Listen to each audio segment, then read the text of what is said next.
Hello there everyone. In this tutorial we'll explore the Particles room in PowerDirector 12. To open, click on the Particle room icon. As we can see, the Particle room has three sections: the Content List, the Particle Thumbnails, and the Options section.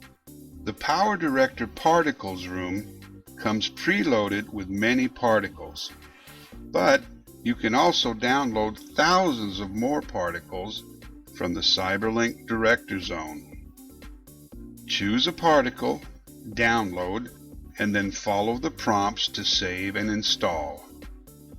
To add a particle to your project, drag the particle down into a timeline track. If you wish to customize the particle, click on the Modify button to open Particle Designer. Once in Particle Designer, you have the option to customize the particle properties and the particle motion. In this example, we'll use the standard CyberLink Fireplace particle, and then change and customize it into a rocket fire tail.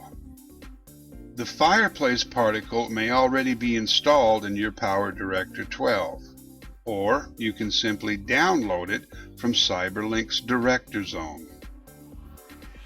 With the particle highlighted, click on Modify to open Particle Designer. The first thing we'll do is to delete the background image by right-clicking on it and then choosing Remove. Now click on the Motion tab and choose a motion path.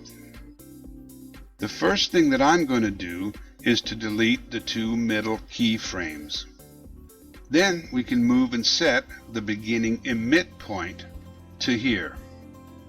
Now I'll move the timeline scrubber ahead to the last keyframe and set the ending emit point to here. The motion path is now very close to what I want, but I don't like the way that the end of the tail drifts upward. So I'll click on the Properties tab and then on Modify Parameters.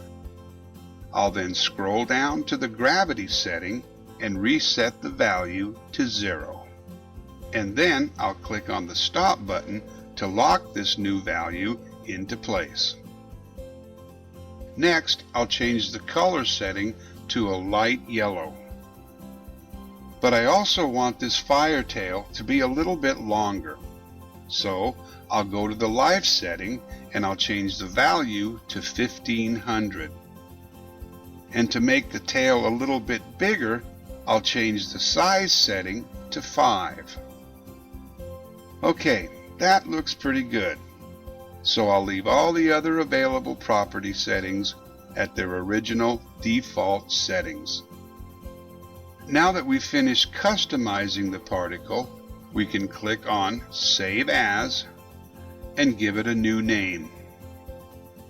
Back in the particle room, we can see that our new customized particle has been saved and is now available for any future project. So now, let's add our new particle to a project. I'm going to drag a starfield particle that I made earlier into track number 1. Then I'll put our new fire tail particle into track number 2. Finally, I'll open the PIP Objects room and drag a pre-made motion object into track number 3. And now by layering these particles and objects, we have now created an outer space sequence. Here's another example of how to simply customize a particle. This time we'll use the CyberLink Color particle.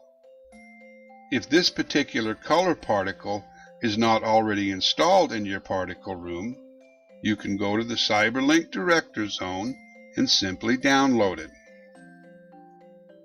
Drag the color particle into a timeline, and to change the confetti type images, click on Add Delete Particles.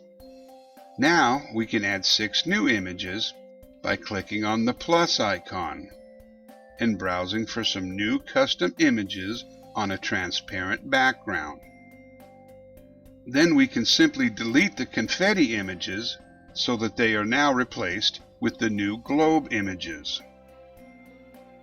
We also have the option to adjust the emit method.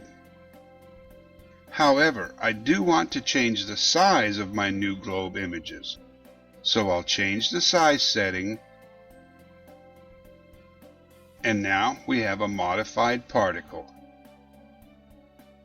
As we can see, the options for customizing or creating new particles in PowerDirector 12's particle room are virtually limitless. So dive in and experiment. Thanks for watching.